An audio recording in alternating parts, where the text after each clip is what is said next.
कैले में जूनियर तो आज हम करने वाले हैं सी प्लस प्लस के अंदर एक मोस्ट इंपोर्टेंट टॉपिक जो कि हमारा एरे है ना। ये टॉपिक आपको एग्जाम पॉइंट ऑफ व्यू से बहुत ज्यादा इंपॉर्टेंट होने वाला है, तो वीडियो को पूरा देखना। इस टॉपिक के अंदर हम क्या देखने वाले हैं, एरे की डेफिनेशन देखेंगे, देन इसके बाद कुछ इंपॉर्टेंट की पॉइंट देखेंगे जो कि आपके एग्जाम पॉइंट ऑफ व्यू से बहुत ज्यादा इंपॉर्टेंट रहेंगे। देन उसके बाद हम छोटा सा प्रोग्राम बना के देखेंगे जिसके थ्रू आपका ये पूरा टॉपिक अच्छे से क्लियर हो जाएगा। now चलिए शुरू करते हैं। तो सबसे पहले हम डेफिनेशन देखते हैं। Now an array in C plus plus is a collection of element of the same data type that are stored sequentially in memory। Array क्या होता है, सी प्लस प्लस के अंदर एक कलेक्शन होता है एलिमेंट का, और जितने भी एलिमेंट स्टोर होते हैं एरे के अंदर उनका डेटा टाइप सेम होता है, और जितने भी एलिमेंट होते हैं वो सारे के सारे सीक्वेंसली स्टोर होते हैं मेमोरी के अंदर, मतलब लाइन बाय लाइन स्टोर होते हैं। तो समझते हैं ना, हमने क्या किया, एक नाम का डेटा टाइप लिया और हमने एक मार्क्स नाम का वेरिएबल ले लिया। देन इसके बाद हम क्या करेंगे, अपने एरे का साइज डिफाइन करेंगे कि इसके अंदर हम कितने एलिमेंट स्टोर करते हैं। तो इसके अंदर हम 3 एलिमेंट स्टोर करेंगे, तो एरे का हमने साइज डिफाइन कर लिया। यहाँ पे अपने एरे लिखेंगे, ठीक है, जैसे कि 10, 20, 30। तो ये हमारा एक एरे क्रिएट हो गया। तो कुछ इस तरीके से हम अपना एरे क्रिएट कर सकते हैं। चलिए की पॉइंट देखते हैं। नाउ फर्स्ट पॉइंट है, an array store many values of the same type. जैसे कि मैंने अभी आपको बताया था कि आप एरे के अंदर काफी सारी वैल्यूज स्टोर कर सकते हो, लेकिन उनका डेटा टाइप हमेशा सेम रहेगा।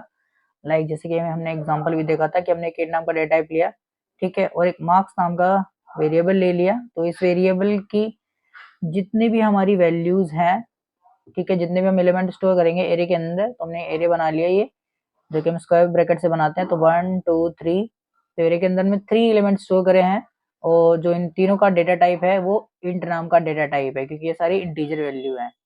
नाउ नेक्स्ट पॉइंट है, all values are kept in continuous memory. इस लाइन का मतलब है कि जितनी वैल्यू हम स्टोर करते हैं वो सारी सारी कॉन्टिन्यूअस मेमोरी में रहती है, मतलब एक के बाद एक के बाद एक हमारी वैल्यू, ये देखिए यहाँ पे दिख रही है 1 2 3। तो इसी तरीके से वो सारी की सारी वैल्यूज जो स्टोर करते हैं वो सारी की सारी ऐसे ही एक के बाद एक स्टोर होती है एरे के अंदर। नाउ नेक्स्ट पॉइंट देखते हैं, each value is access using an index starting from 0। और जितनी वैल्यू हम स्टोर करते हैं एरे के अंदर उसे हम इंडेक्स के थ्रू भी एक्सेस कर सकते हैं। लाइक हमने ये एग्जांपल लिया था अभी, तो ये हमारा जो 1 है इसका इंडेक्स होगा 0 होगा, और 2 का इंडेक्स 1 होगा, और 3 का जो इंडेक्स है वो 2 होगा। तो 0 से हमारा इंडेक्स शुरू होता है, 0 1 2 3 4 5, जितने आपके एलिमेंट होंगे उतना आपका इंडेक्स भी बढ़ेगा। नाउ नेक्स्ट पॉइंट है, the size of an array is fixed when declare. जैसा कि भी मैंने आपको बताया था कि हम अपना एक एरे क्रिएट कर रहे हैं, तो उसका हम पहले साइज डिक्लेयर करते हैं। जैसे कि मैंने यहाँ पे 3 अपना एरे का साइज डिक्लेयर कर दिया था, तो उसके अंदर में सिर्फ 3 ही एलिमेंट स्टोर किए थे, तो इसीलिए हर एरे का एक फिक्स साइज होता है। नाउ नेक्स्ट पॉइंट है, array make it easy to store and use group of data. अगर हमारा एरे का फिक्स साइज होगा तो इसकी वजह से क्या होगा, हम एरे के अंदर इजिली अपने डेटा को स्टोर कर सकते हैं और ग्रुप में अपने डेटा को यूज कर सकते हैं। ठीक है, एरे के अंदर मल्टीपल डेटा स्टोर कर सकते हैं, तो इसीलिए हम उसे ग्रुप में भी डेफिनेटली यूज कर पाएंगे। नाउ नेक्स्ट पॉइंट है, they can be 1D 2D और मल्टी डायमेंशनल। तो ये मोस्ट इंपोर्टेंट पॉइंट है कि एरे हमारा 1D 2D और मल्टी डायमेंशनल भी होता है, जो कि हम आने वाली वीडियो में पढ़ेंगे 1D और 2D एरे क्या होता है। तो अब आपको समझ में आ गया ये टॉपिक। now चलिए इसका प्रोग्राम बना के देखते हैं। तो गाइस नाउ चलिए अपना एरे का प्रोग्राम शुरू करते हैं। तो सबसे पहले हम क्या करेंगे, अपनी हेडर फाइल लगाएंगे जो कि होती है हमारी हैश इंक्लूड आईस्ट्रीम। तो हमारी हेडर फाइल होती है हैश इंक्लूड आईस्ट्रीम, जिसके थ्रू हम क्या करते हैं, अपने इनपुट और आउटपुट फंक्शन परफॉर्म करते हैं। मतलब सी इन सी आउट हमारा इसी हेडर फाइल के थ्रू परफॉर्म होता है। देन इसके बाद हम लिखेंगे यूजिंग नेम स्पेस एसटीडी। तो यूजिंग नेम स्पेस एसटीडी हमारी एक स्टैंडर्ड लाइब्रेरी होती है जिसके थ्रू हमारा सी प्लस प्लस का प्रोग्राम रन करता है। अगर हम ये नहीं लिखेंगे तो हमारा सी प्लस प्लस का प्रोग्राम रन नहीं होगा ना। इसके बाद हम क्या करेंगे, लिखेंगे इंट मेन, और इस मेन फंक्शन के बाद ही हमारा प्रोग्राम शुरू होता है असली। ना सबसे पहले हम क्या करेंगे, एक इंट नाम का डेटा टाइप लेंगे और हमें एरे क्रिएट करना है। और हमें एरे क्रिएट करना है तो सबसे पहले हम एक नंबर नाम का वेरिएबल लेते हैं, नंबर्स नाम का। देन एक एरे क्रिएट करते हैं जो कि हम स्क्वायर ब्रैकेट से क्रिएट करते हैं, और एरे का साइज हम 2 लेंगे क्योंकि इसके अंदर हम 2 नंबर का सम करने वाले हैं एरे के थ्रू। तो इसलिए हमने अपने एरे का साइज 2 ले लिया है ना। उसके बाद अपनी प्रिंट स्टेटमेंट लिख लेंगे जो कि होती है हमारी सी आउट, ठीक है। इसके अंदर लिखेंगे एंटर 2 नंबर्स।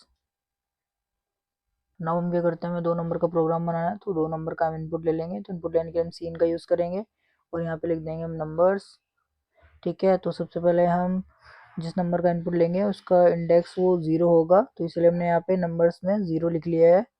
ठीक है, इंडेक्स वैल्यू हमने यहाँ पे लिख ली ना। इसके बाद हम क्या करेंगे, दूसरा नंबर लिखेंगे। ठीक है, देन इसकी इंडेक्स वैल्यू कितनी होगी, इसकी इंडेक्स वैल्यू होगी हमारी 1। नाउ में हमें अपने इन दोनों नंबर का सम करना है, तो हम क्या करेंगे, यहाँ पे लिखेंगे इंट और एक सम नाम का वेरिएबल लेंगे। देन जो हमारे ये दोनों नंबर हैं इन्हें यहाँ पे या तो कॉपी कर लो, यहाँ पे लिख ही लो। ठीक है, लिख लेते हैं नंबर्स। पहले हमारा एरिया इंडेक्स कितना है, 0 है। ठीक है, देन इसके बाद हम प्लस का साइन लगाएंगे। देन उसके बाद हमारा दूसरा नंबर है उसे लिख लेंगे। ना वो हमें आउटपुट चाहिए होगा, तो आउटपुट लेने के लिए हमें अपने इस सम वेरिएबल को प्रिंट करवाना पड़ेगा। तो इसे यहाँ पे प्रिंट करवा लेते हैं सी आउट करके।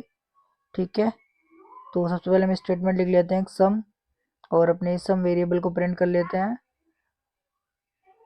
हमारा प्रोग्राम ऑलमोस्ट रेडी हो चुका है, बस रिटर्न 0 लगाते हैं और अपने प्रोग्राम को करते हैं कंपाइल।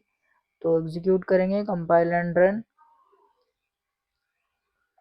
और देखिए यहाँ पे लिख के गया एंटर 2 नंबर, तो मैं 2 नंबर एंटर करता हूँ 4 एंड 5। 4 और 5 हमारे कितने होते हैं, 9 होते हैं। और देखिए हमारा सम आ गया 9। इसके बीच में यहाँ पे काम करते हैं, यहाँ पे हम स्पेस दे देते हैं। नाउ देखिए दोबारा से हमने एग्जीक्यूट किया और यहाँ पे अपनी 2 वैल्यू एंटर करते हैं 4 एंड 5। और देखिए हमारा जो सम है वो 9 है। सो आपको समझ में आ गया होगा। समझ में आ गया तो वीडियो को लाइक, चैनल को सब्सक्राइब कर लेना। बाकी मिलता है नेक्स्ट वीडियो में नेक्स्ट टॉपिक के साथ।